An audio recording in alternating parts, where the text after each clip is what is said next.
This is Jack again. Okay,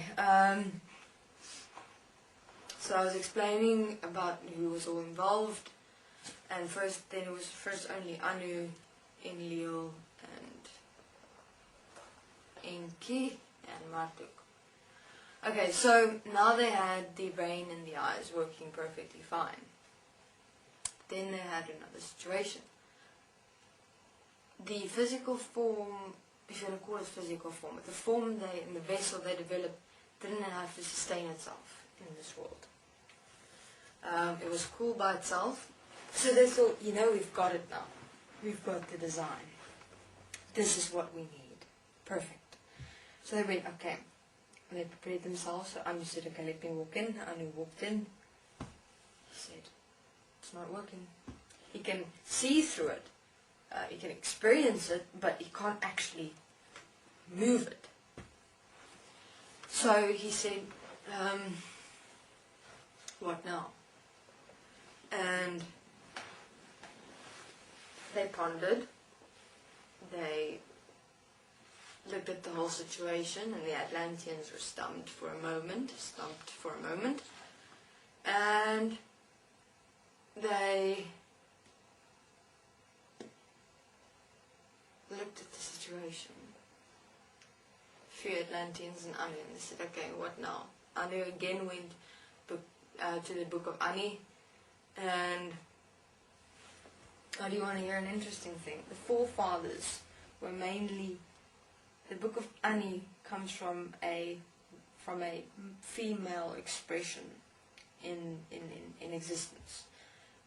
Ani was the first manifestation of the Anunnaki race itself, and she was the one who asked the questions of where do I come from and how does everything work. And then after she asked those questions, many of her, she's the first race, if you want to call it, of the Anunnaki that started asking questions where the book of Ani comes from.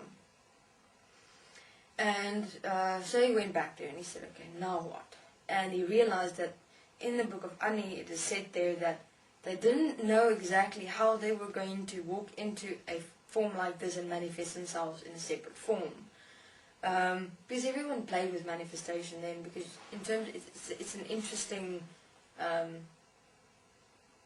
it's fascinating, manifesting yourself, manifesting a different form within which you're able to walk into and then walk around. And so along came none other than the Sirians at this point of time. And they said the following: you require something inside this physical, in this form, in this vessel, okay?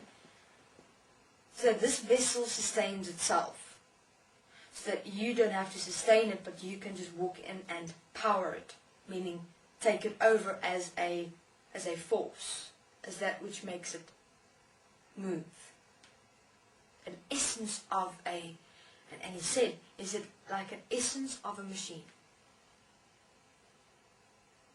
And of course, Anu didn't understand what he meant by machines, but Syrians themselves were very much in machine-like development and forms. Their planet was also very system-like, and that's how basically they worked or existed on their planet. They had manifestations of machines, and they were that which powered and moved them accordingly. He said that's what you need inside it. And I said, okay, well, how is this going to work? Do we really need to do that? Because I just need to find a point where I'm able to just walk in and move this form, because it's not working. And he said, trust me, put in something that has sustain itself, and then you can walk into that and just be like that essence, that source which powers that system inside it. He says, why must it be that way? Because I'm not that, I don't look like that. I'm here completely one. And he said, well, do the following. Remember, you're walking into something. You are not that something, that form. You're not that what you're putting in there.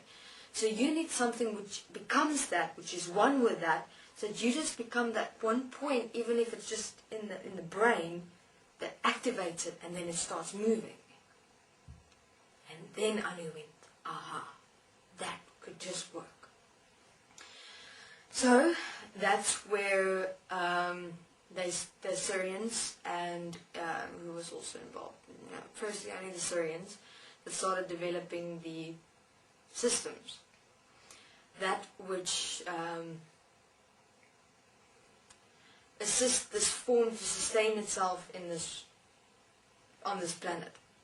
Now, where did they get their ideas from? The Sirians